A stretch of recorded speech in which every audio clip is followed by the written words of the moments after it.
A hiker found a phone recording. The last minute, he found the phone just before dusk on a switchback above Blue Lake in the San Juan Mountains of southwest Colorado. It lay half buried in scree, face up, a spiderweb crack stitched across the glass, the red record dot stubbornly pulsing as if the device itself refused to look away from whatever it had heard. Before we begin, tell me, where are you listening from and what time is it there? The hiker's name was Ansel Rook, 33, a lineman from Pueblo who spent his days climbing utility poles and his weekends climbing whatever rose higher than his weekdays dared. It was late September 2021. The sky had that high-altitude rinse of cobalt that makes evergreen needles look sharper than they are. Below him, the water in the lake caught the last light and held it like a breath. Above him, a line of weather gathered beyond the ridgeline, thin-boned at first, then thickening into something like intention. Ansel lifted the phone with 2 fingers, the way you lift a bird that might be stunned but alive. The recording timestamp read 4:57 p.m. The battery icon showed 2%, then 1. He hesitated. The screen was smeared with a comma of dirt, the kind that comes from a palm skidding along gravel. He did not press play right away. He looked around first, because that is what you do when you find a thing that wants to tell you a story. You make room for it by seeing the place where the story happened. The switchback clung to an outthrust of talus and alpine grass, long blades moving in a wind that never quite became a gust. A cairn stood a little off the trail, too tidy to be natural, too thoughtful to be a prank. 2 boot prints were pressed into a patch of damp earth near the cairn, heel then toe, the kind of prints that happen when someone stops and leans forward for a better look at something that never asked to be looked at. Beyond that, the slope fell away into a tumble of shale and broken quartzite, a gray throat that could swallow a person without even needing to clear its own voice. He pressed play. First came footsteps, soft, measured, the sound of trail shoes finding their way over loose stone. Then, wind, not a roar, but a long vowel. A woman's breath, a zipper. The little chirp of a trekking pole knocking against a rock, and then being caught, steadied, forgiven. A far-off raven called once. Then, once again. The recording clipped and crackled, and then let the sound in wider, as if the phone had been lifted from a pocket. The woman's voice arrived next, not speaking to the phone, not to herself exactly, but to the place. Almost there, she said, and even in 2 words there was a smile you could hear. Another voice came in, thinner with distance, male, from above or beyond a switchback. Ansel could not see from his spot. Don't cut the corner. The tone was teasing, not scolding. It carried the kind of affection that worries by pretending not to. I know, the woman answered, and you could hear the grin get wider, as if she liked being told a rule she had already decided to follow. Ansel glanced up the trail, no silhouettes against the ridge, no packs leaning against a crumhole spruce, no motion that would explain a pair becoming 0. On the recording, the footsteps paused, the little metallic skr of a carabiner, a soft hum, tuneless and content, then a small sound that was not content at all. A pebble moving in a way pebbles do not choose for themselves, a slide that was also a decision. Hey, the man's voice said, quick now, and closer, and then there was skin and throat panic wrapped in one word, wait. The breath on the audio sped up, a severe silence followed, a silence full of edges, the way silence gets when it is about to be broken by something you cannot rewind. Then a single sound Ansel would think about later and later and later, a thump like a hand slapping the top of a piano closed. A gasp that turned into a half laugh, because sometimes the body does not admit the truth on the first try. A scrabbling, nails on stone, the phone fell or was dropped. The microphone scraped against the ground and filled the world with sand. Voices blurred, a name rose up out of the grit. Junia. The word was carried like a prayer someone forgot how to finish. More sliding. A shout that stopped without a period, a sound like a pack hitting and then being dragged, then only wind. Wind and the long, small sparrow of a cry that arrived uninvited from very far down, which might have been a person and might have been granite learning how to speak. The recording ended because the battery couldn't pretend any longer. Ansel stood very still, the phone warm now in his hand, the way a telling is warm the second time through. He tried the word on his own tongue. Junia. He looked where the two boot prints ended and where the ground began to pretend it was a floor but wasn't. He approached the cairn and hated it for existing and thanked it for marking the spot all at once. He kneeled and saw the narrow, scraped shine a person leaves when their boot finds a path no one built for it. The first drops hit his neck.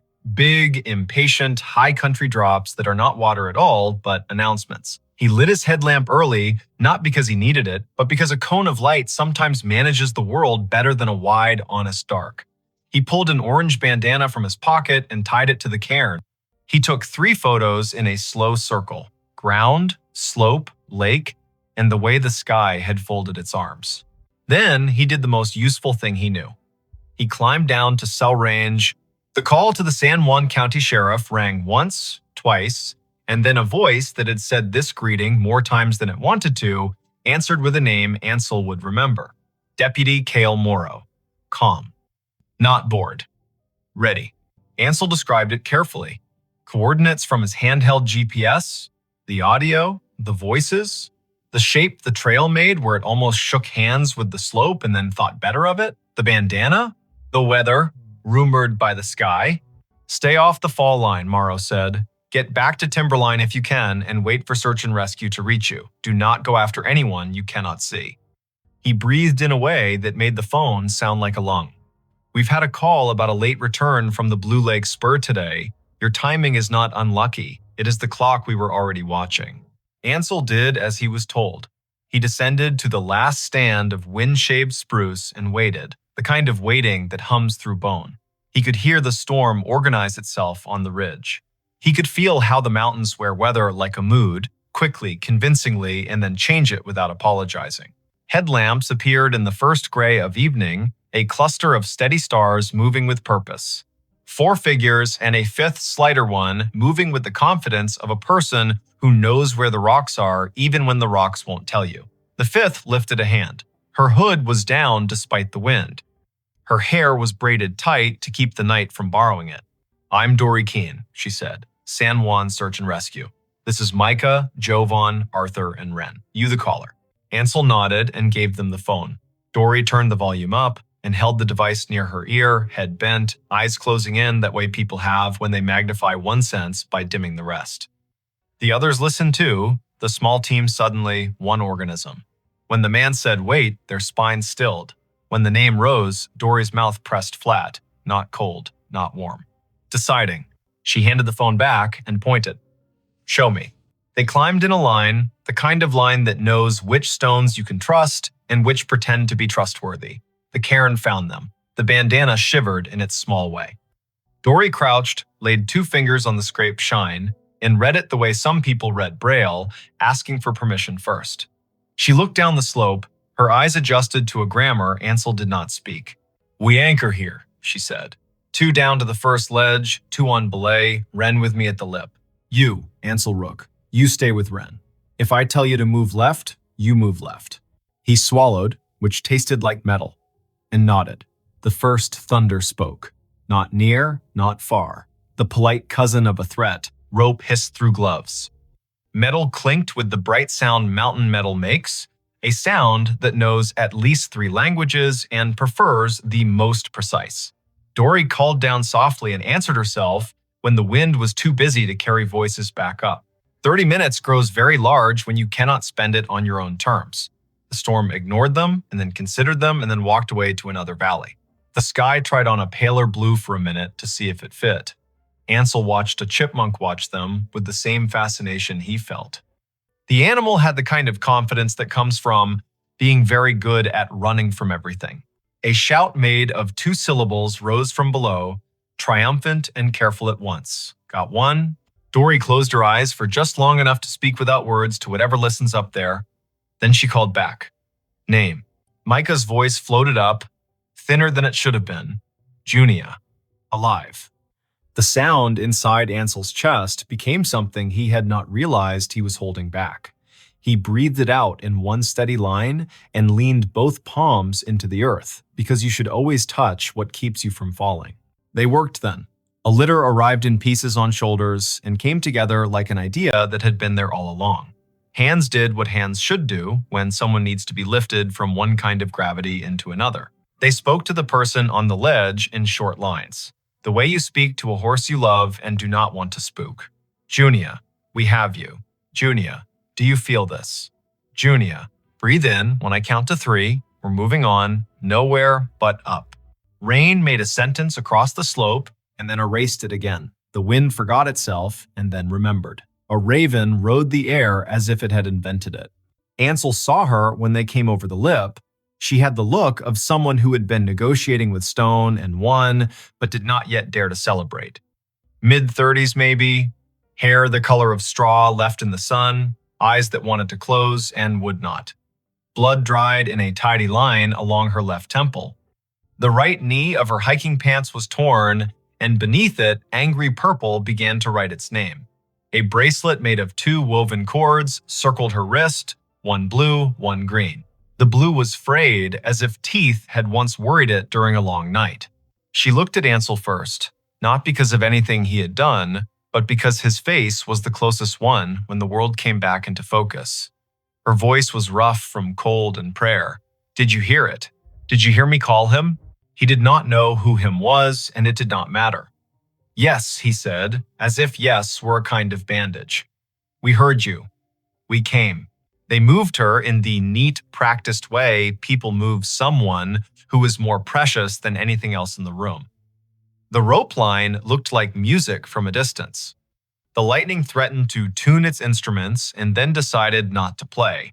The litter found the shadow of the pines and then the steeper shadow of the trail through meadow. 2 miles became an hour. The trail had arrived with the small surprise a finish line always carries. A white truck from the county waited, engine narrating its own faithfulness. A paramedic named Orrin Hux set hands on Junia with the kind of competence that makes even pain look smaller around the edges. He asked her name to ask her other things. Junia Ridge, she said. 35. From Albuquerque. Came up yesterday. Intended to camp. Yes, I was with someone. He was up the switchback. It was our second turn around the lake. That's his phone. She watched Ansel put the device into Orrin's outstretched palm and then closed her eyes because the world was too heavy to carry all the way open. Orrin asked the question that had to be asked. Where is he? Junia shook her head once, a small, broken metronome. I don't know. I slipped. He yelled. I caught the ledge. I don't know. Dory stood with her back to the truck and looked up at the ridge. Even from the trailhead, she could read the day along the stone. She spoke into the radio with the language that belongs to people who need updates to be short and full, second subject unaccounted, male voice on recovered audio, last known above Blue Lake Switchback 2, weather marginal, lightning east. Request second team from Telluride side if available, plus 1 dog on dawn, copy. It was full dark when the second team arrived. Headlamps stitched the slope like fireflies, convinced they were surgeons. The dog named Pallas, coat black as a charcoal drawing that had learned to move, took the scent from a hat Junia had kept tucked under her hip belt. The dog read the ground like an old friend's letter. Up to the cairn, left where the trail pretends it is a suggestion. Down 3 shelves of stone, some people would call cliffs, and other people would call arguments. Then the animal stopped, sat, whined once, and put its chin on its paws. They found nothing that night. Not nothing in that cruel sense, but nothing you could put your hands on and say this belongs to him. No pack, no trekking pole, no hat. No snack wrapper with a name in tidy black letters like a first day of school. The mountain held its tongue. Morning came with a sky made of tin and apology. They went again, Pallas worked again, Wren set anchors again. Micah called in a voice that refused to become thin. Ansel was sent home because there is a point where more bodies become less help. He drove south toward Durango, the road curling along the Animas River, cottonwoods just beginning to try on their gold. He listened to the recording once more in the motel parking lot, sitting very still, as if any motion would knock truth out of the speakers. Junia woke in a bed that had rails and numbers and beeps. Two things lived in her body now: pain and the certainty that she had not imagined the second voice. The nurse wrote her name on a whiteboard that greeted morning patients like a cheerful aunt. Junia. The day. The plan. The surgeon's name with its syllables arranged like fence posts. Deputy Kale Morrow came in late morning. He had the kind of careful that does not pretend it isn't careful. He set a small gray recorder on the tray table with the gelatin cup and did not move it closer to her as if it were a burden. He asked permission. She nodded. He asked again, because some nods do not mean yes. She said yes. He pressed the button and spoke the words aloud the way people do when they want to make the world behave. Interview with Junia Ridge. Date, time, present, she told him. The way the weather had looked all day like a bluff, and how bluffs tired themselves out eventually. The man she had met at the trailhead that morning when she realized she'd left her stove fuel on the driver's seat back in town, and he had said without flinching, "I have more than I need, take mine." His name was Orrin Bale. Not a common name, which helped the telling and hurt the hurt. He was 39, maybe 40. He had the kind of smile that makes coffee taste the way it ought to. He had the kind of pace that lets conversation sit down and stay a while. He had his sister's dog and a photo on his phone, and had not tried to pretend it was his own. He had said it was his first time above 12,000 feet since he was a boy, and that the air was thinner, but his head felt clearer, and wasn't that funny. She had not planned to hike with him. They had both headed out early to beat the thunderheads that never quite decided to arrive. They crossed the first creek together because rocks are often friendships in disguise. They turned at the little waterfall, then again where the climb gets greedy. Somewhere near noon, they split. He to the saddle above the lake to look for ptarmigan, she to the outcrop on the western side where the blue looks bottomless and makes you feel the size of your own heartbeat. They regrouped by accident among a stand of willows that kept the wind in its coat. They ate together because food tastes better when someone else laughs at your almonds for being aspirational and you laugh at their gummy bears for being perfect. He offered the second loop around the lake, and she said yes, because saying yes is sometimes a way of agreeing with the day. And then the fall. And then the seconds that were longer than seconds. The name she tried to lace to him as if names were rope. The way the ledge held and then complained and then held again.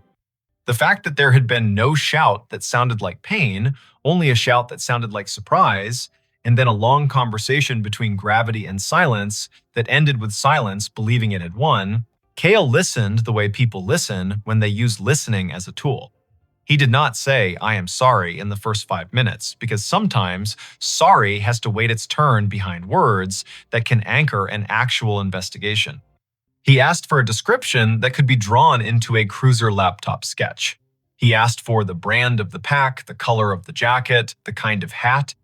He asked if Orrin had a habit of humming, joking, leaning to his left when he walked. Junia closed her eyes and watched the man step through the room her mind made of the trail.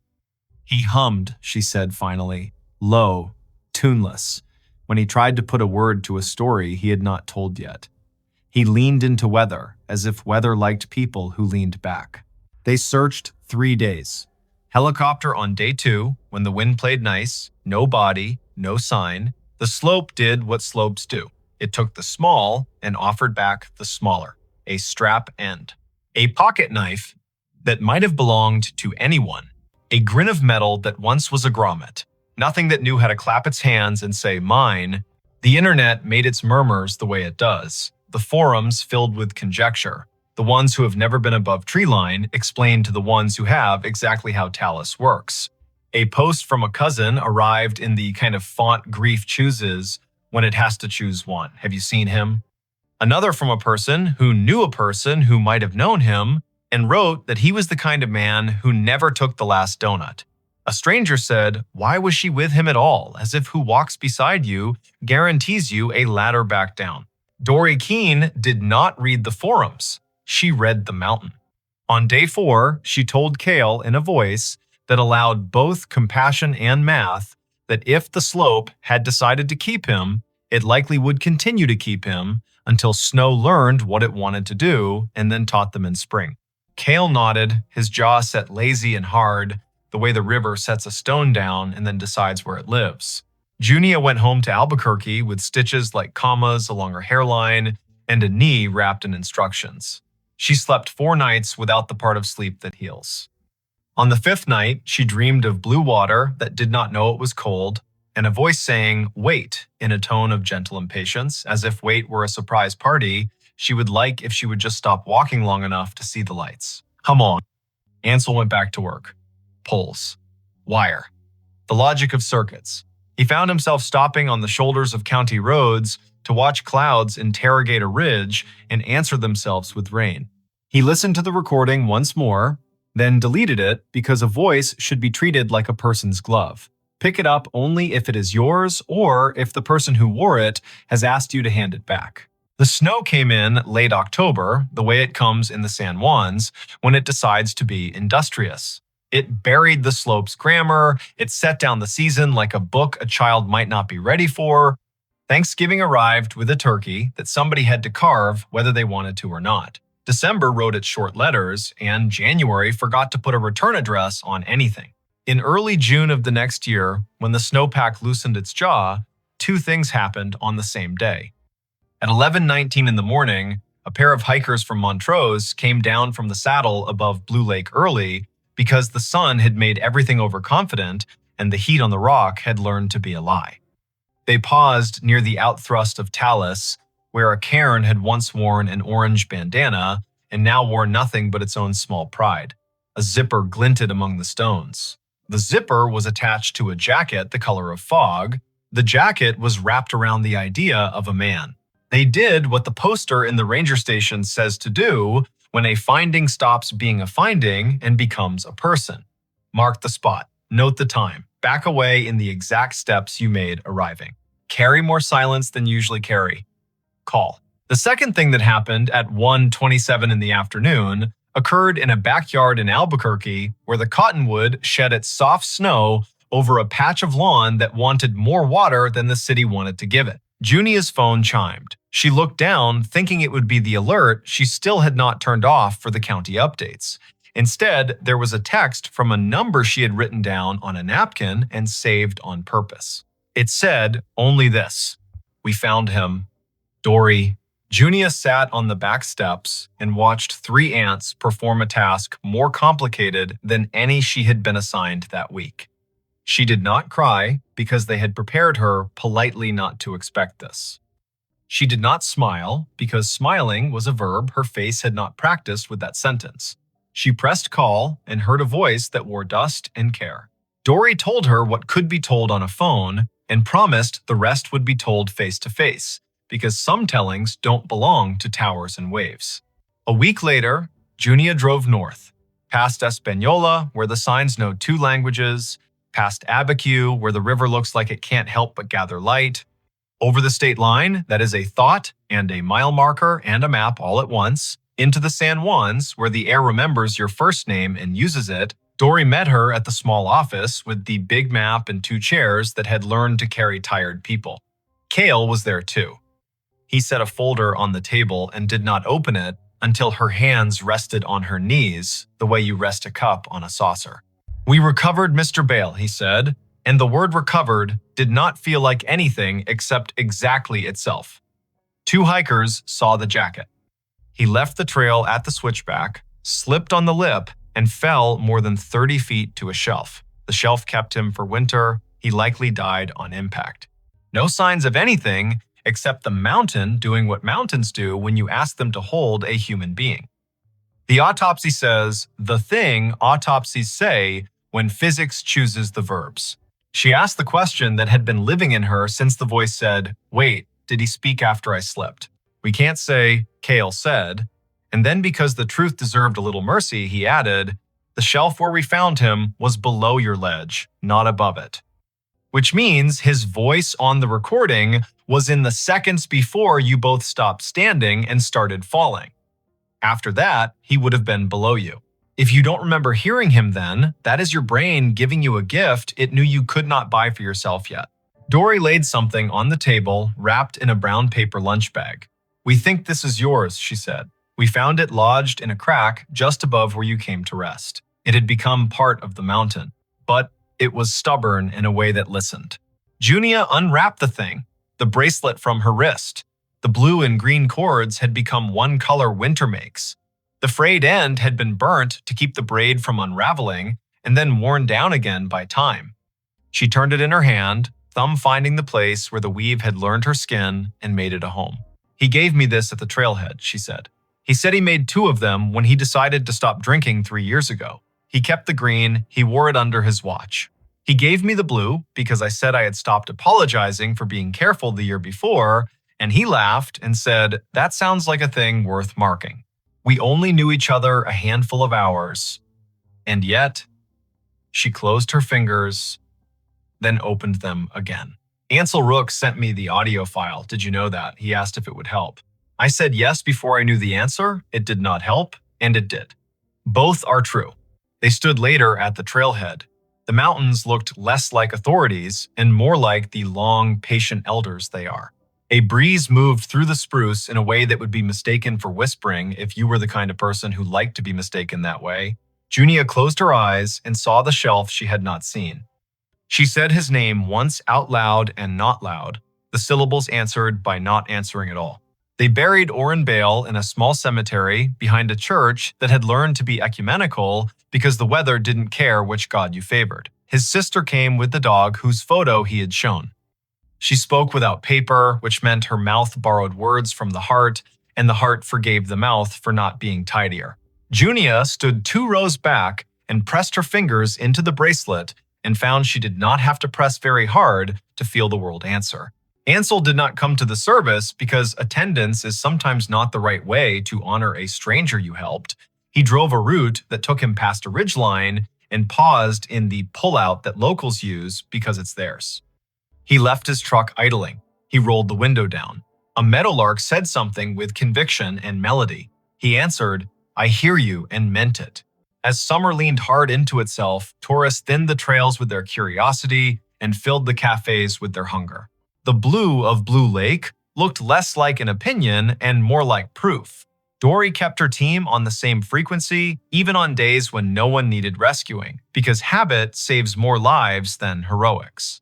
Cale kept notches in his days for the kind of paperwork no show has ever made look interesting. It was work. It mattered that it was work. Years later, in a living room in Santa Fe, Junia would set a phone on a table between 2 mugs and play the last minute for a friend who asked very gently to hear it. The friend would listen with eyes open because some listenings deserve witness. In that small recording lived a hill, a sky, a woman, a man, a word made of 4 letters in air, and a sort of silence you learn to share with people you trust. When it ended, they would sit still long enough that the room would remember they were there and offer them back their voices. "What do you make of it?" the friend would ask, not to argue, just to let the world have one more chance to tell her what it thinks it is. That he said, "Wait," Junia would answer, and meant it kindly. That I said "almost there," and meant it with all my heart. That the mountain was not a villain and not a friend. That the cliff listened and then did what cliffs do. That the phone fell the way a witness sometimes falls and still did its job. That people who did not know me put a rope on and let me become part of their workday.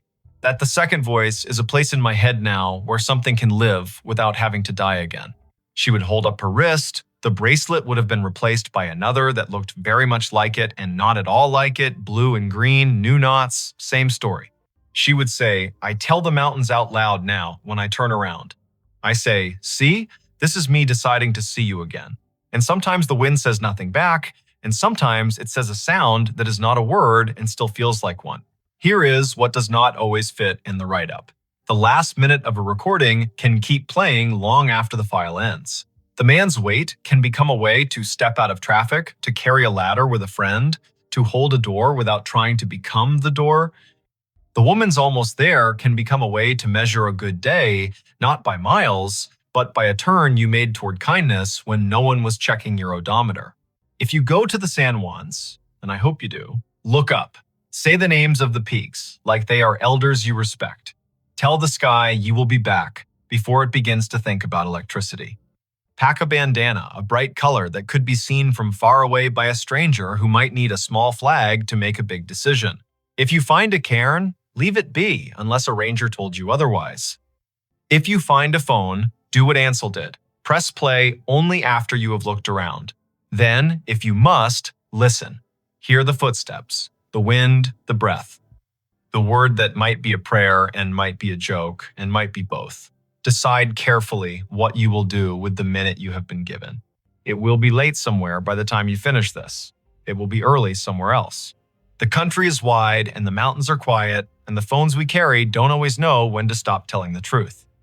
If tonight you hear the wind make a sound that asks you to wait, take one step back from the edge and put your hand on your own shoulder the way a good friend would. If tomorrow your trail offers you a second loop, say yes or no out loud so the day can hear you and keep its promise not to argue. And if the last minute ever finds you the way it found Ansel, at the exact space where listening became a kind of work, let your voice be the one that says, "We hear you, we're coming, then come." Her phone pinged at a grave with her name. The notification bloomed on her screen the moment her shoes left the gravel and slid onto the soft path between moss-dark stones. A small bell chime, bright as glass. A banner at the top. "You have arrived, Edeni Hale."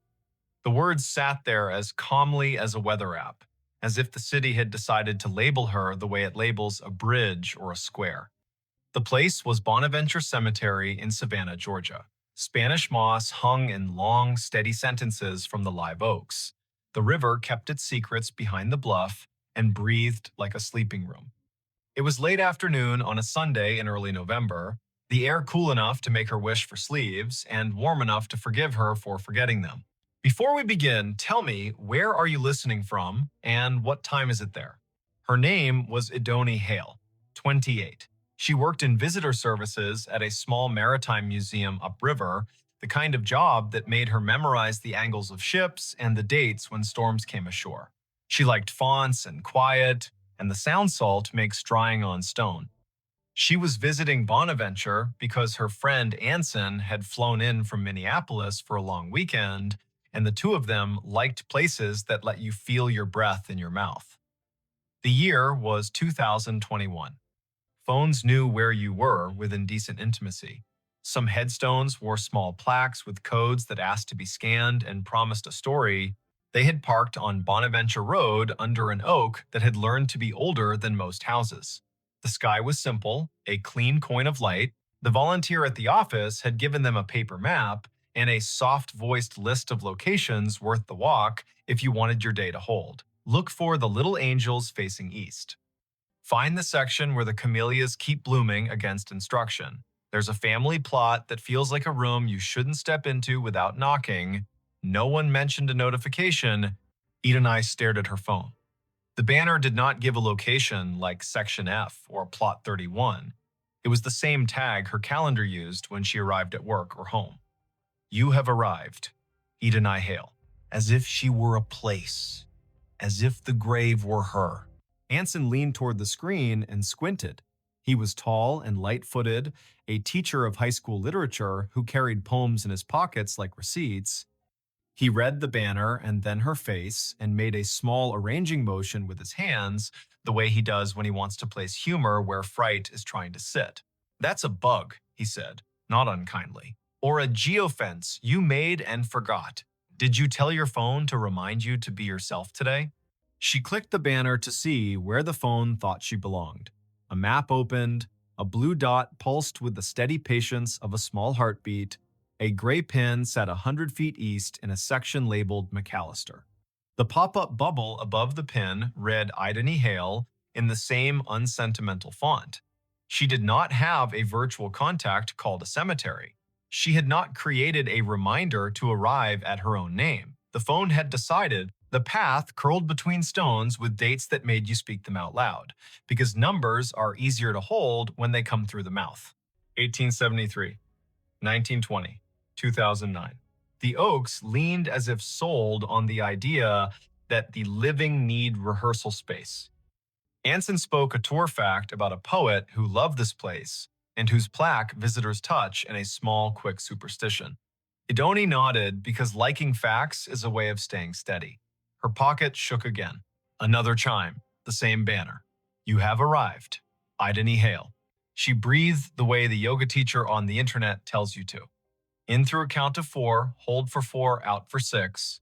They followed the path east until the bluff opened its shoulder and let the wind test their sleeves. The section ahead was a little higher, a little more sure of itself.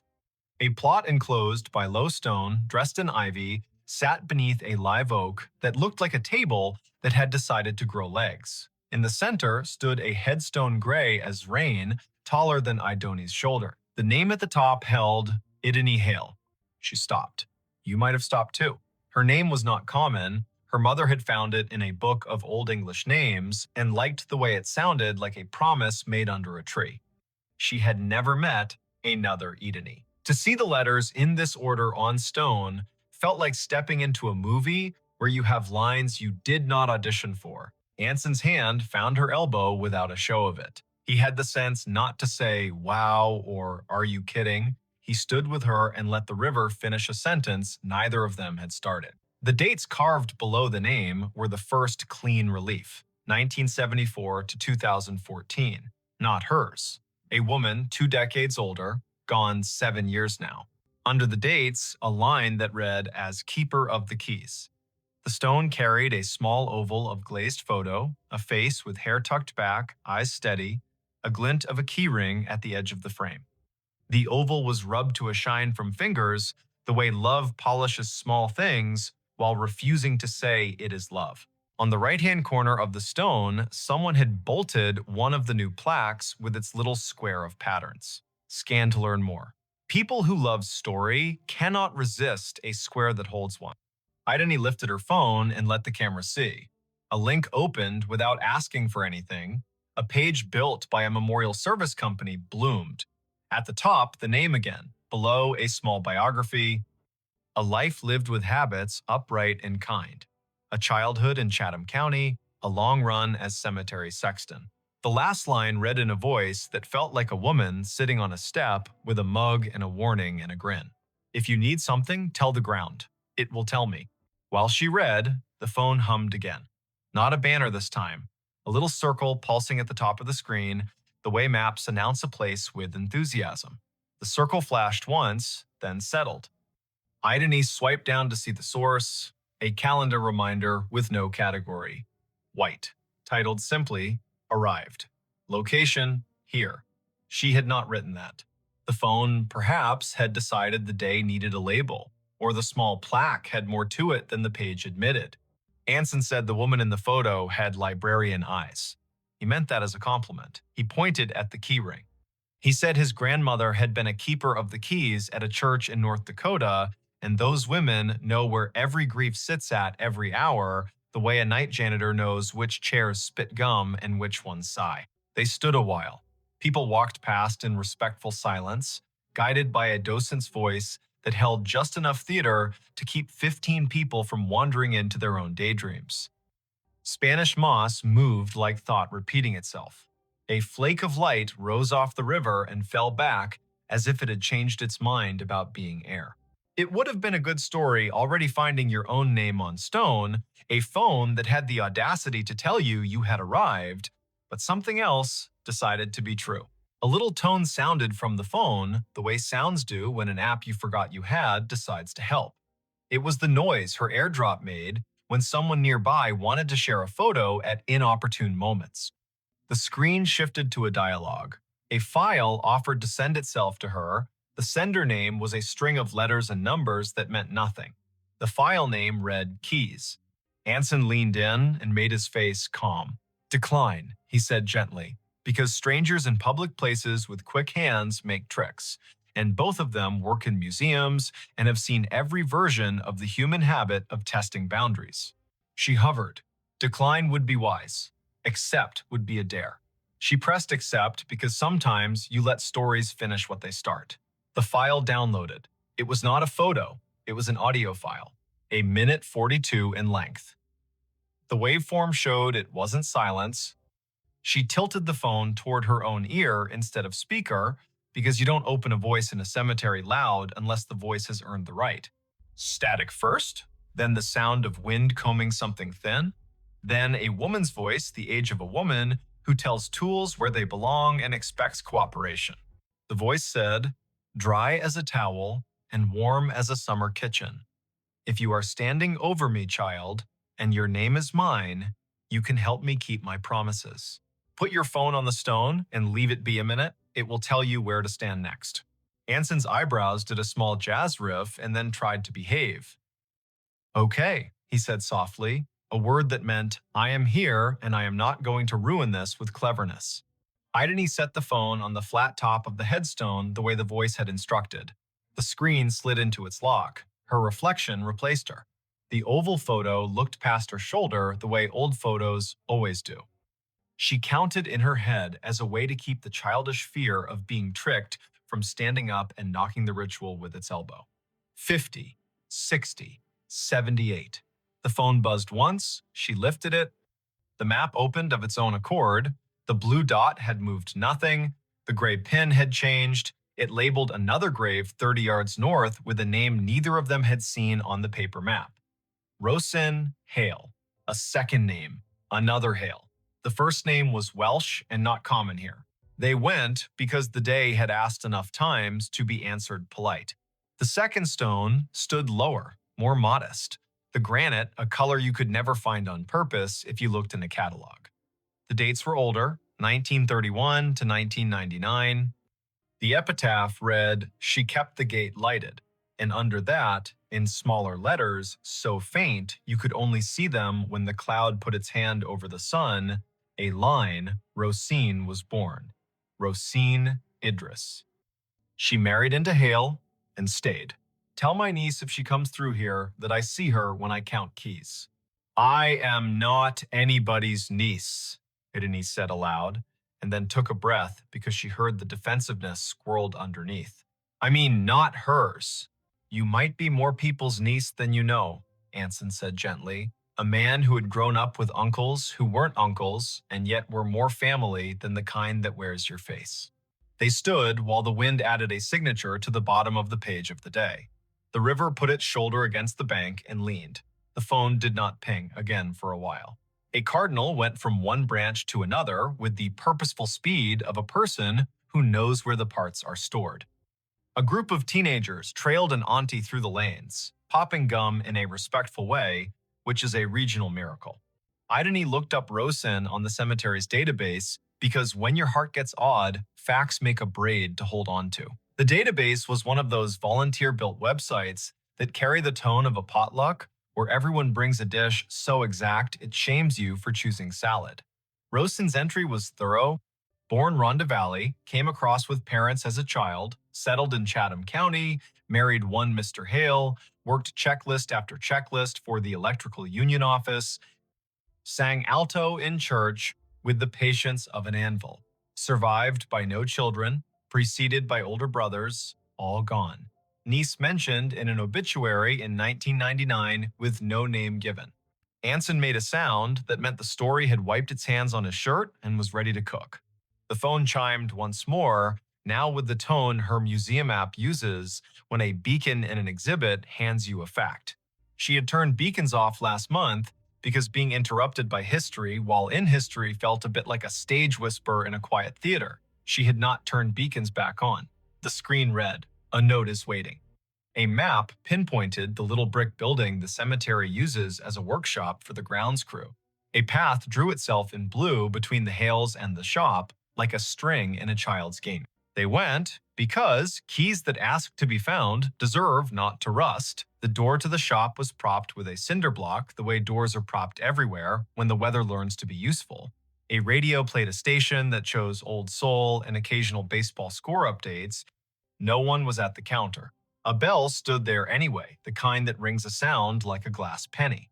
Anson rang it because he likes participating in obvious rituals. A man in his 50s with a badge that read August came in from the back, wiping his hands on a rag that had earned its keep. "You folks need a map," he asked, then took a longer look at their faces and revised. "Or a minute." "We were by the Hale Stones," Idony said, and watched the way a man looks when a rhyme finds his ear and tells him it cares. August nodded. Course you were, he said. I keep an envelope for that family. Been waiting on who it's waiting on.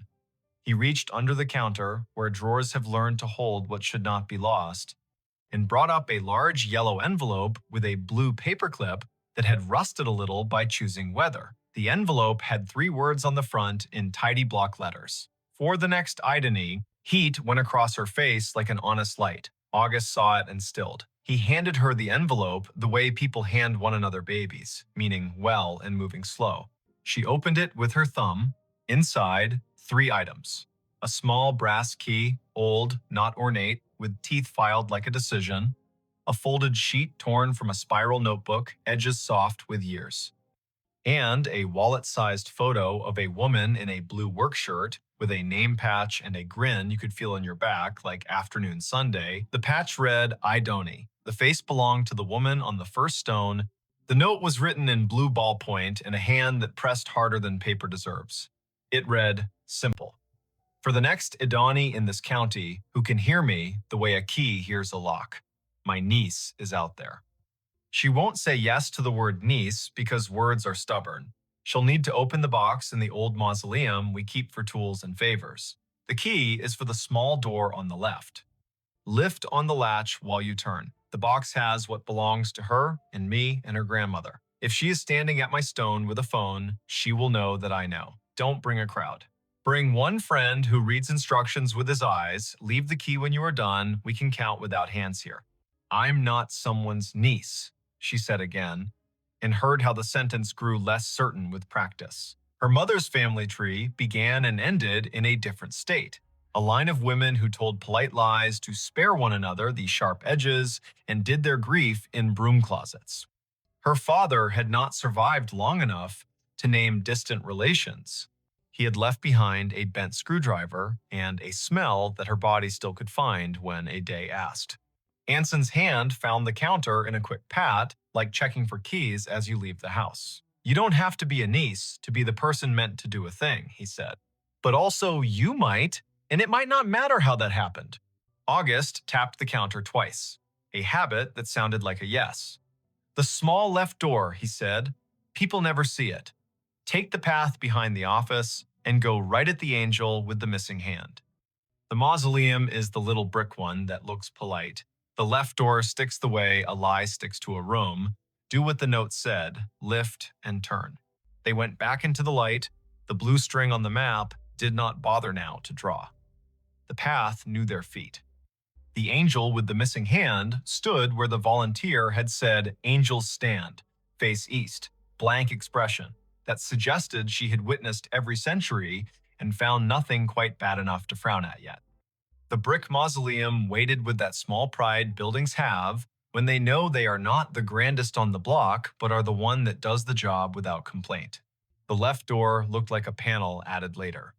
The brass latch had the smoothness that comes of being touched by people who mean to get work done. Idani slid the key in, the teeth caught, and then thought better of it. She lifted the latch with her other hand and turned. The lock gave. The door opened 6 inches and stopped, ticked by a wooden wedge that had been insinuated at the bottom by someone who had not wanted the door opened by accident or habit. Anson reached down and pulled the wedge free. It had a date burned into it with a soldering iron. 2014. The year on the first stone. Inside was a closet of sorts, pegboards and hooks, a rake missing its second tooth, a coil of twine that had memorized its circle and would not learn a new trick, and on a shelf at eye level, a tin bread box with a domed lid, painted a green faded to the color of river glass. No lock. Written in the same blue hand on a piece of tape was a word. Hail. She lifted the lid like a person lifts lids on boxes that might contain bees or inheritance. Inside, arranged with the blunt care of someone who never made a mess unless a branch fell where it shouldn't, sat 3 items. A narrow ledger with a black cloth spine. A key fob with 3 small brass tags stamped with numbers, and a folded paper bag, the kind grocery stores use for baking flour, rolled tight and rubber banded with an elasticity that made its own sound. She opened the ledger first, because pages are her map. Names, rows of them, dates, Locations in the cemetery with check marks where gates had failed and been repaired. Next to some entries, a small star. Those starred names also appeared on the little brass tags. Numbers, not random, not plot numbers, locker numbers. The cemetery kept a bank of lockers for the grounds crew in a shed she had not thought needed one. Her phone chimed in her pocket, a small suggestion from the maps. Direction nudged, left, then right. Then, would you like to add this location to favorites? She ignored the phone. The ledger asked for attention. On the inside back cover of the ledger, a note in different handwriting. Spare for Rosen's niece if she finds it. Locker 12 holds what isn't in the ground. If days are bad, tell the river. The river tells me. The tags on the key fob read 10, 12, 14. She ran her finger over 12 the way a person does over a scar. She felt nothing supernatural. She felt focus. Anson took the bag at her nod and unwound the rubber band. Inside lay two objects wrapped in butcher paper. He unrolled the first. A locket. Gold. Thin as luck. With a hairline crack. Shaped like lightning. If lightning were careful. Inside, a photograph so tiny it could be breathed away if you weren't paying mind. A baby in a christening gown that had borrowed lace from a curtain. The face pinched in the way newborn faces pinch. On the back, in pencil that had migrated into the paper like a crop planting itself, a name. Rosen Idris Hale. A line below it, for my niece to hold if she comes to hear me. He unrolled the second. A county map from 1968, creased, the paper's fiber gone feathery at the folds. A road circled in blue pencil. A margin note. That old step bridge out by the waterworks. We left something in the middle beam in 74. If you can't find it, it means we didn't need it. If you can, well, you'll know. We are not going to a step bridge at dusk, Anson said. A man who loved old maps and also loved not getting in the paper under the wrong kind of headline. We are going to find Locker 12 while the Museum of the Dead is still on our side. They found the shed. August had seen their faces through the glass and met them halfway with the keys because some stories ask for a witness who knows better than to narrate. He led them to a wall of small metal lockers, each door painted the dull red of a barn that had not given up but had learned to pace itself. He unlocked 12 and stepped back. Inside lay a small stack of shallow boxes, each labeled with a date. The top was the one, 2014. Under that, 2008. Under that, 1999. Anson lifted the top box and set it on a workbench. He opened it with care. Inside, wrapped in tissue that had become more suggestion than paper, sat a handful of objects that people keep for reasons the living should not pretend to understand quickly. A church key. A photo of three women, arms crossed, outside a union hall, one of them with a name patch that read R. Hale, a Polaroid of a red step bridge with water under it purling toward a bend. A handwritten note folded small. The note read, "For the niece who knows the word niece because keys hum when they find their door. You were not an accident. We kept count. We named you all the ways we could.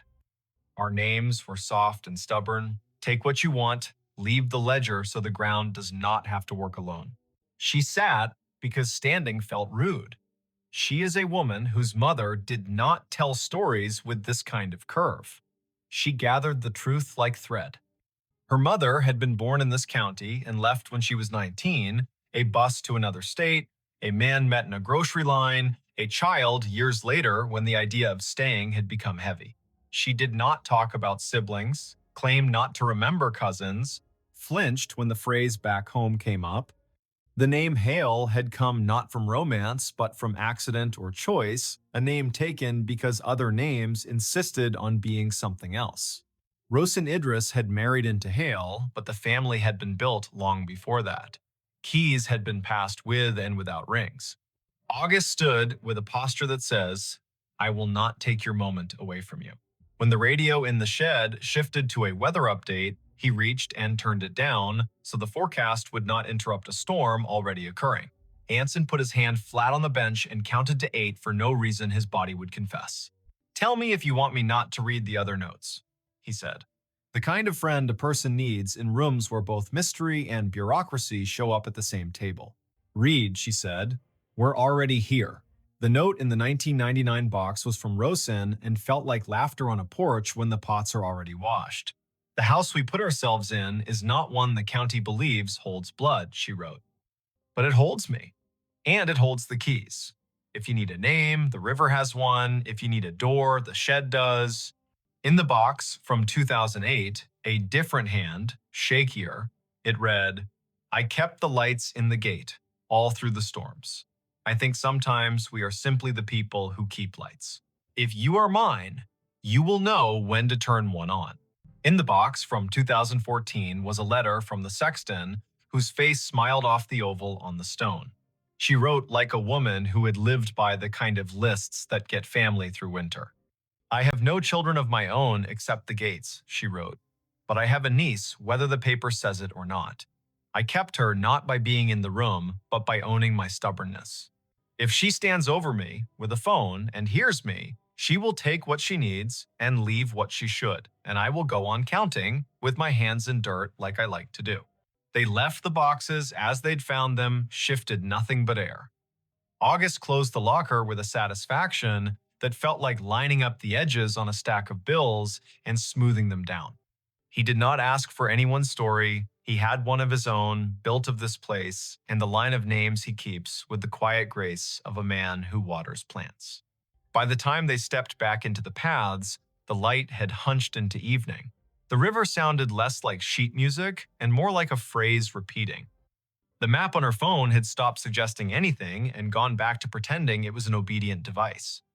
The air smelled like river, camellia, and a penny someone had worried in a good pocket for a decade. Anson asked if she wanted to go to the step bridge. She said no, in a voice that held both sorrow and a plan. Tomorrow, in daylight. When names sit on surfaces more politely. He agreed because this is what friendship is, a committee about timing. That night, she sat at her kitchen table with the ledger borrowed under August's nod and the locket under her thumb. She called her mother. The call rolled twice, and then the voice she knew and loved and sometimes resented filled the line with wind and caution. They made small talk for 30 seconds, and then they moved somewhere they had not walked together. Ma, she said, who was Rosen? Who was Idony before me? Silence, sincere. A kettle, somewhere in the house. The refrigerator willing itself to be steady. Finally, her mother sighed, and the sigh sounded like a drawer allowed to close after being held open too many years. My aunt, she said, not by blood, by the kind of line people draw when the law does not help. She and the other one, the sexton, kept me safe when I was little and didn't know that my father wasn't safe to be around. They ran the lights in the cemetery and in the loose latch doors and told me when to lock things and when to open them. They were more my aunts than any of the few relatives that share me. When I left everything. I thought that was how you survive.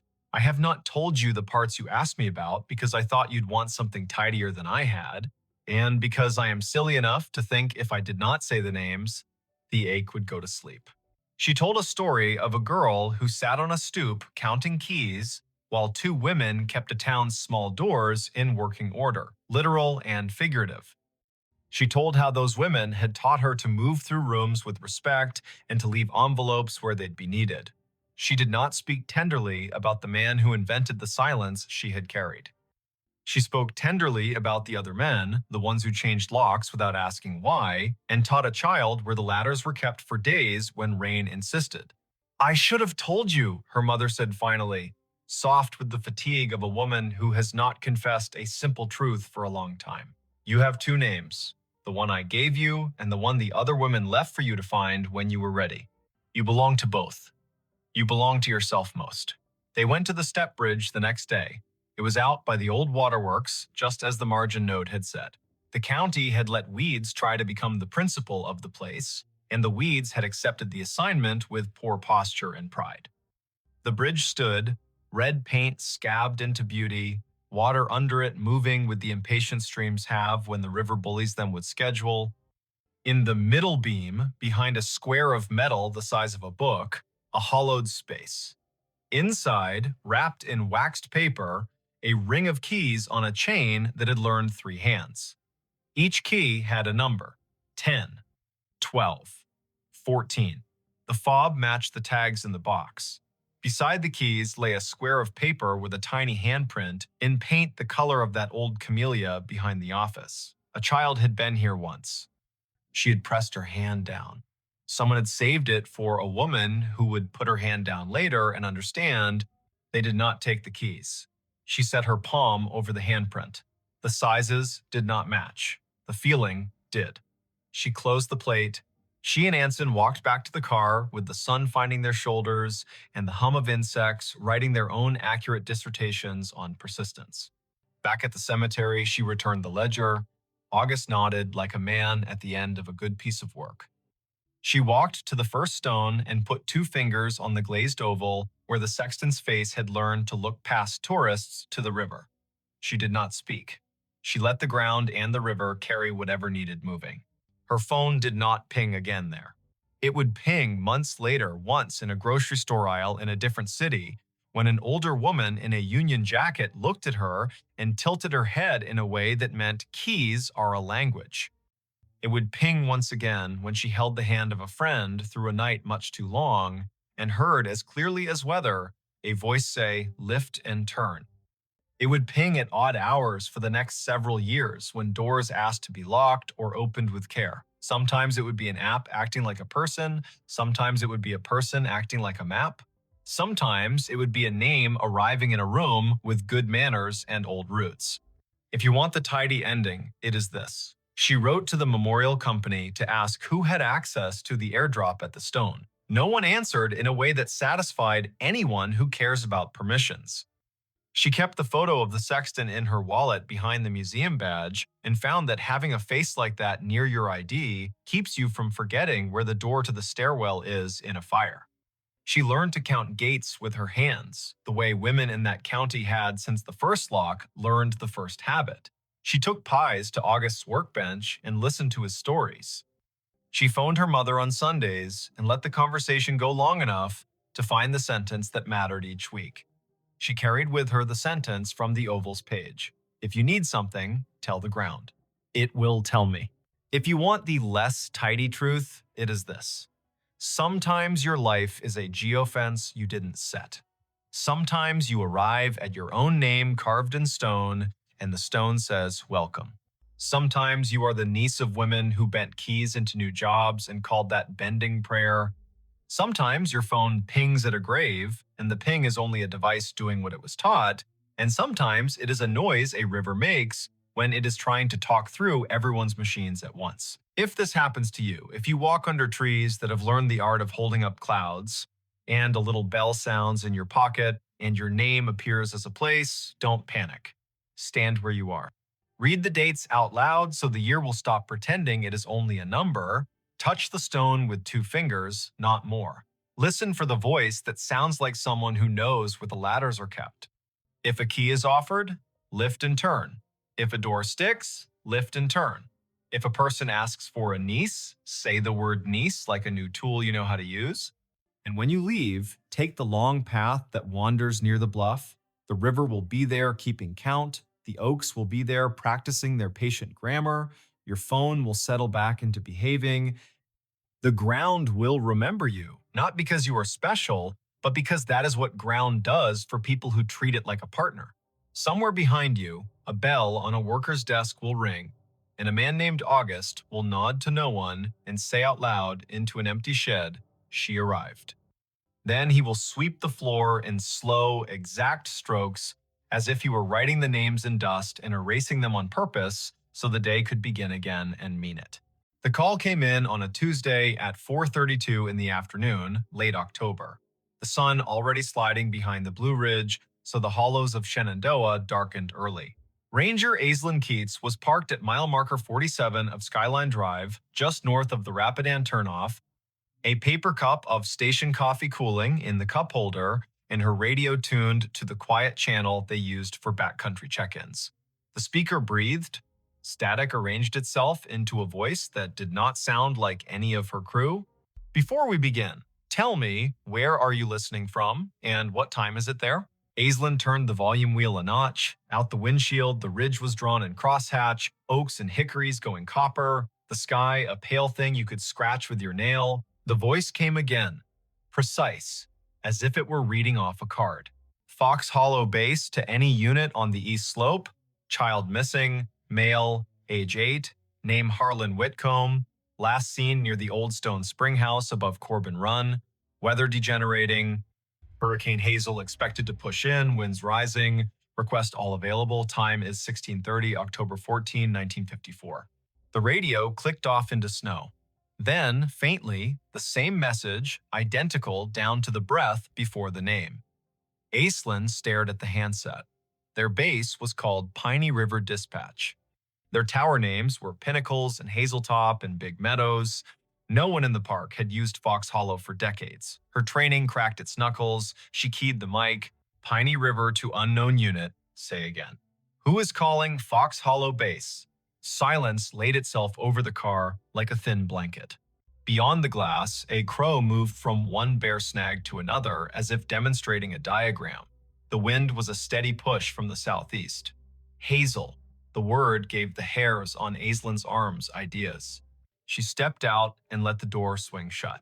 The air had that warm edge you get before a storm that started somewhere else. Leaves chased each other along the asphalt, then lay down. In the trunk lay her day pack, a spare radio, and a copy of a paper map creased along the places everyone folds them. She slung the pack, checked battery levels, turned the spare to scan. The main radio kept its sulk. The spare found chatter from Big Meadows about a flat tire near Lewis Mountain, then returned to quiet. The old voice did not return. Aislinn keyed in to dispatch. Piney, Keats at 47. I caught a transmission, sounds like a vintage call. Reference to Fox Hollow, child missing near Corbin Run, date October 14, 1954. Could someone check the archive on that, see if we have a historical incident report? The dispatcher was a steady woman named Karen, who did not make noises she did not need. Copy, Aislinn. Stand by. Aislinn leaned on the hood and looked east, where the hills tumbled like knuckles, all green and copper and shadow. She had worked Shenandoah 5 seasons.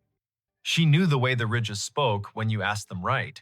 She also knew radios lie sometimes, bouncing off ducts of temperature and skipping across layers of ionized air like stones. She had heard voices from fire towers that had been torn down before she was born, and a farmer yelling to his brother on a frequency no longer assigned to anyone. She had never heard a date pinned to a hurricane whose name lived in the county's memory like a scar. Karen came back. We have a typewritten Keats. Incident 1954-H, filed at Piney River. Hurricane Hazel, multiple rock slides, a missing person in the Corbin area, that name you gave. It is a cold file. It does not say recovered. I repeat, not recovered. No remains located. Not closed. Aislinn pressed the radio to her shoulder until the plastic complained. Copy. Can you send scans to my phone? I'm heading down to the Corbin Run access. If anyone else is close enough to meet, let them know. There was a pause, a little breath that was not static. Karen's voice softened a shade, the way people do when the past finds a way to ask for your time. Sending now. Watch your footing, the trails are a mess of marbles with the leaves down. Want Dupre from Hazeltop on standby. Affirmative. Aislinn slung the pack across her back and looked once more at the ridgeline.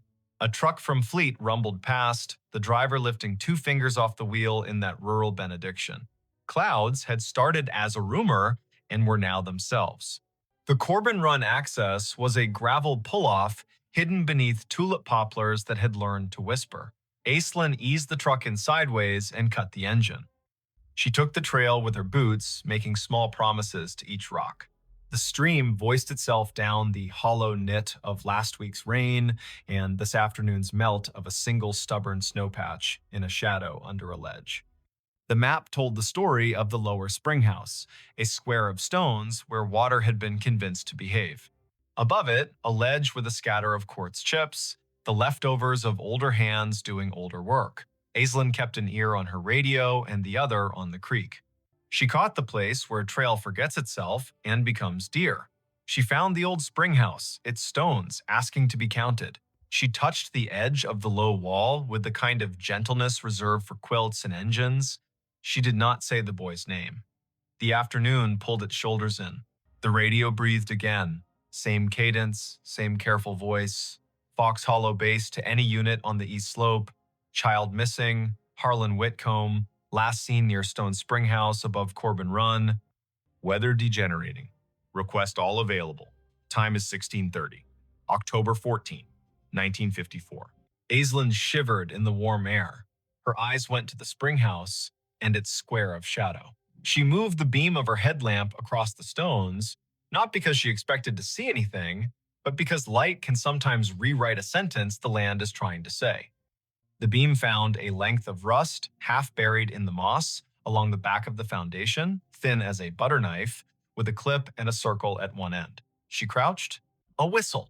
Army surplus by the look of it. She teased it free, the moss unwilling to let it go. The metal had pitted and softened into a river-colored thing. She wiped it once against her sleeve, then regretted the act. Her radio clicked and made a sound she had not heard in years, a squelch from another era.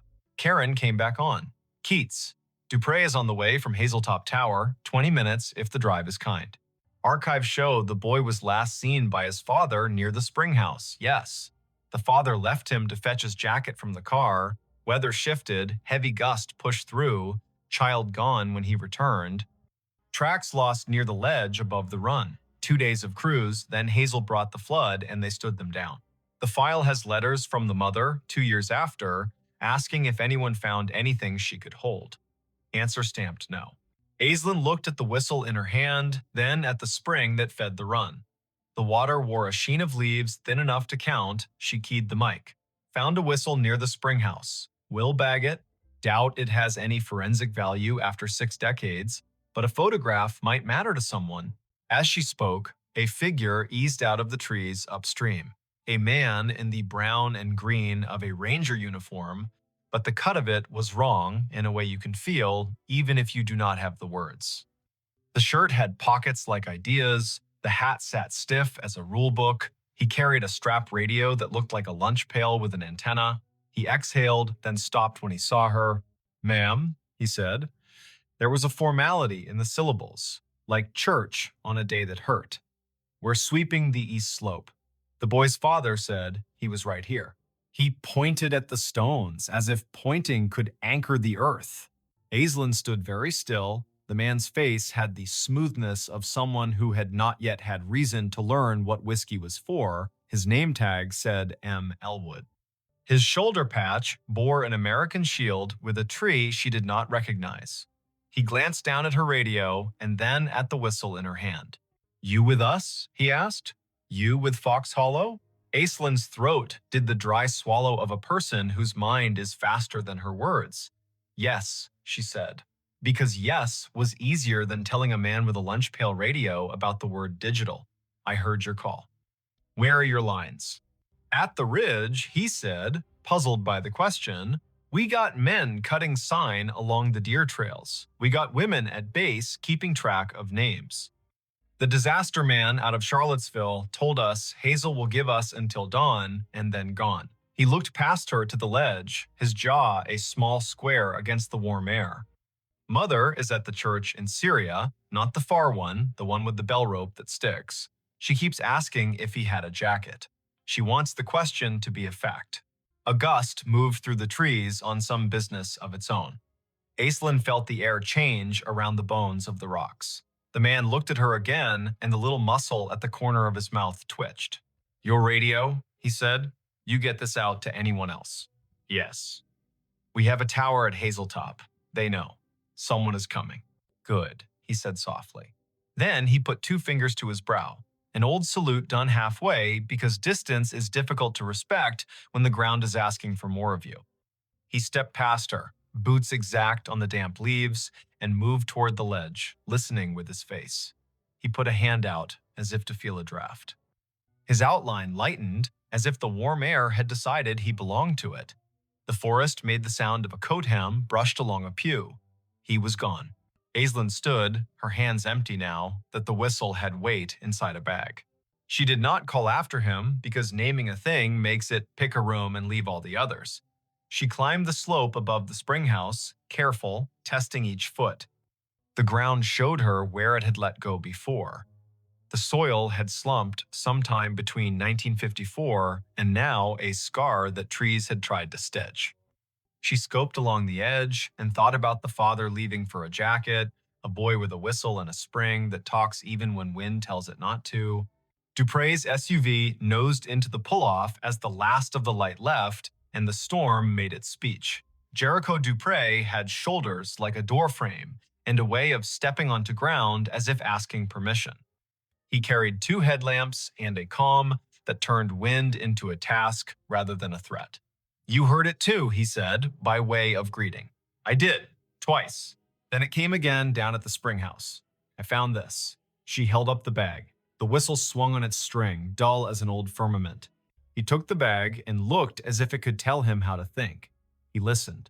The wind pushed down the hollow. The radio hissed, then thought better of it.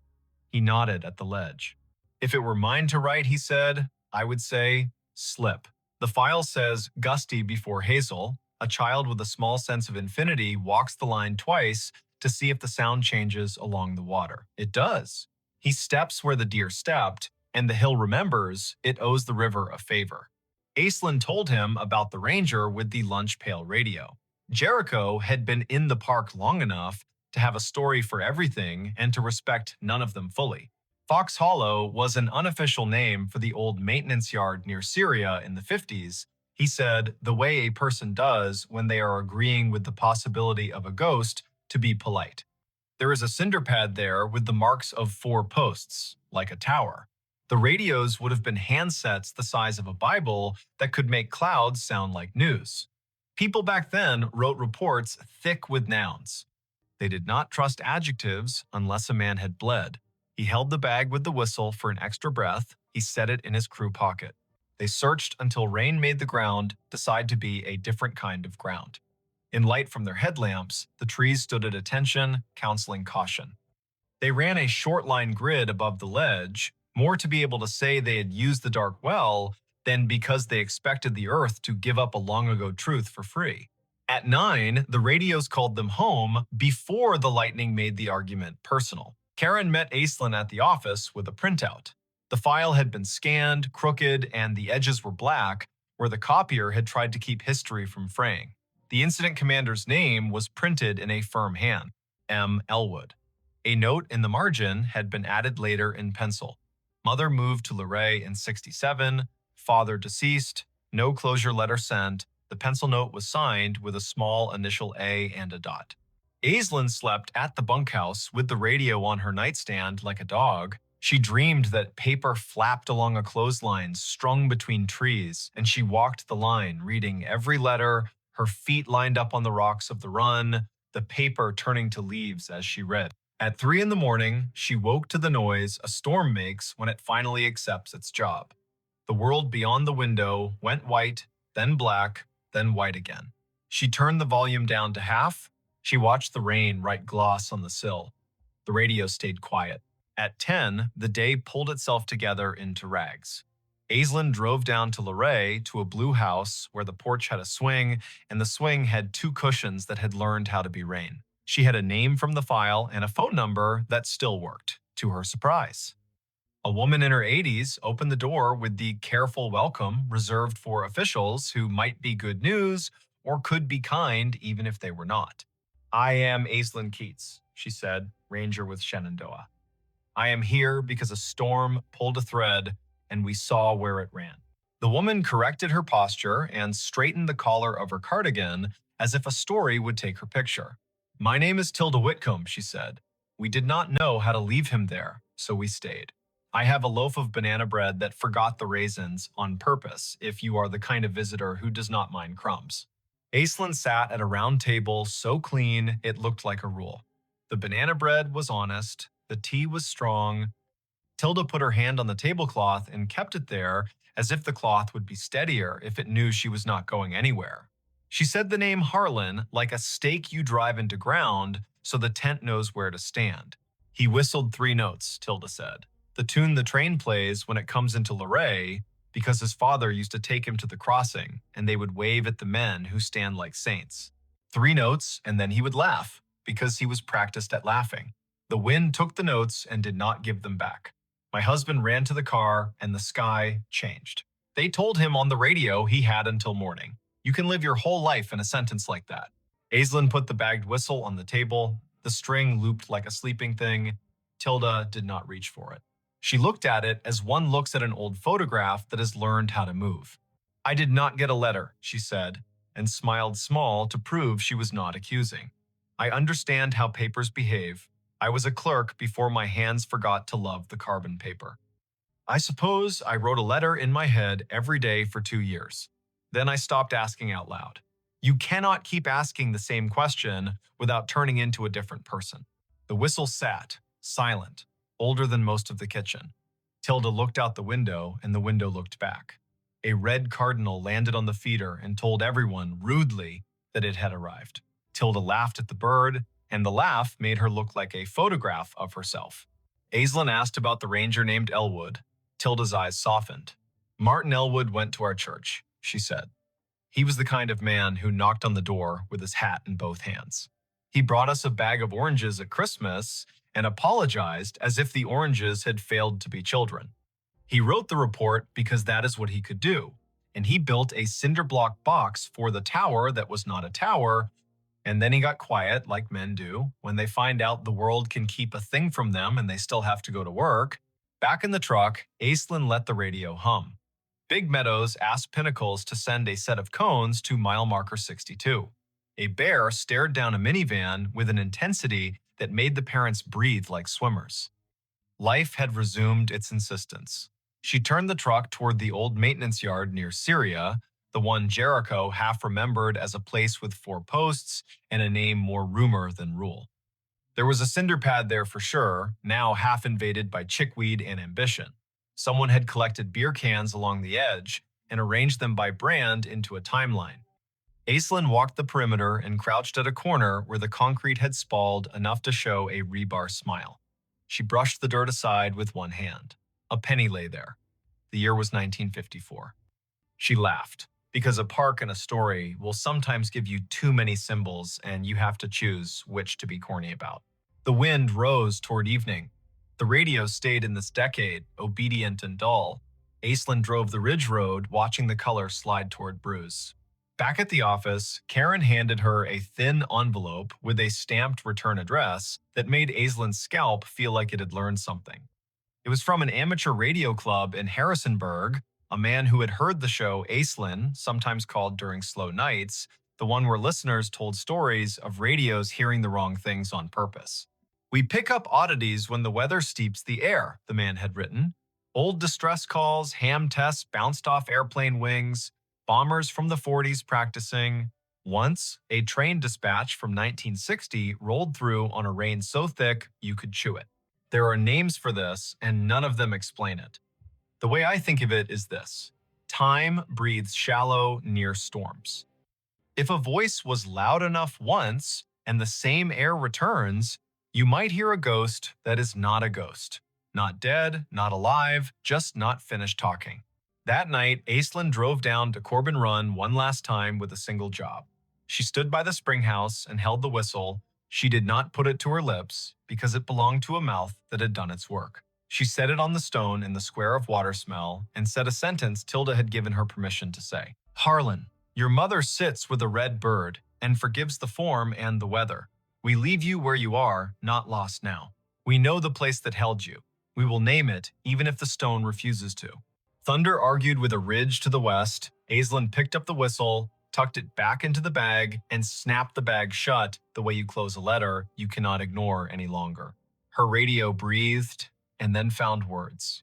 Fox Hollow Base, to any unit on the east slope. Search secured. Weather has moved us. We will resume when it lets us. Families headed to shelter. If anyone finds a whistle, mark the spot. End of report, October 14, 1954. Aislinn lifted the handset to her mouth and did not speak. The silence she chose felt like respect, not fear. She held the radio until the voice faded into the music of rain. Then she climbed the hill back to the truck. The park wrote its own ending. Winter stripped the ridge to bones. Spring came with its first honest green. In May, a blowdown above Corbin Run sent a sycamore through the soil like a spoon and revealed a ledger of stones that had not seen light since Eisenhower. A student volunteer named Leda, working off a citation from a noisy night, found two marbles wedged into the roots where the ground had been a child's pocket. One was blue as the ridge on a clear day.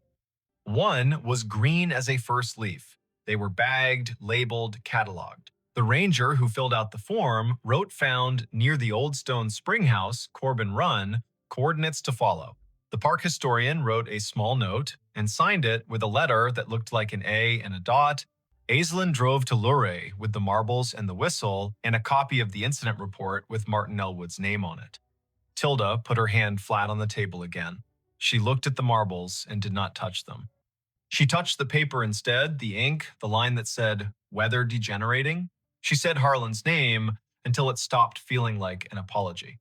She picked up the whistle, finally, and put it to her ear as if listening to metal were a normal thing, and perhaps it is. Some evenings after that, if you drove Skyline Drive near mile marker 47 and rolled your window down, you could feel a warm breath slide into your car even when the air was sound and cool. It was not spooky, it was geology and a mistake and a memory. At the spring house, a ranger tied a ribbon to a low limb that matched the color of the marbles, bright enough to be seen and quiet enough to be ignored by anyone who did not need a reason to pause. The ribbon got replaced each year by whoever remembered. Martin Elwood's name found its way into the little museum at Big Meadows on a card next to an old lunch pail radio and a photo of the old Fox Hollow cinder pad with 4 ghostly post holes. Next to it, a thin slice of paper, a carbon copy of a letter whose original had been lost. The letter said, "Dear Mrs. Whitcomb, we are sorry we did not find your boy to bring him home. We did not stop looking until weather and hope told us to stop. He was last seen by the spring house that feeds Corbin Run. If you come to the park, a ranger will show you the stones." The letter was signed in a hand that did not know how to be neat and still be sincere. M. Elwood. Every now and then, on the radio, in the kind of weather that puts a lid on the hollows and makes the ridgelight a ghost, Aislinn would hear a wash of sound that reminded her of a man with a careful voice calling to his crew. She never keyed the mic until it faded. She let the air finish its sentence. She would step out of the truck and breathe the warm breath held in the cut. She would look toward the run that kept talking to the river under the leaves. She would say what she had learned to say when a story meets a place and refuses to end, just because the people in it have "thank you quietly" to the air. Then she would drive on, a little slower than before, as if a child were walking along the edge of her attention and she had decided to step back from the edge too. If you are listening from a place where the weather is steady, imagine a ridge crouched under a storm and a voice from a year you have to say out loud, not with numbers, but with breath. 1954. Hazel. Fox Hollow. A boy with a train's 3 notes in his mouth. A ranger with a lunch pail radio who pressed his fingers to his brow as if holding in his head all the ways a hill can keep a thing. Imagine the way a whistle feels in an old hand. Imagine the way a mother sits at a table and forgives a paper for being paper. Imagine the square of stones where water has no choice but to tell you where it is going. Then, tonight, when your own house makes its old noises and your clocks tame the hour into a number, let 1 minute expand for a voice that is not finished. Listen the whole time. Let the warm air pass across your face and do not name it. When it is done, say thank you and mean it. Then go to sleep. The hills will keep watch. The radios will behave until they do not, and even then, what they bring may be kinder than you fear.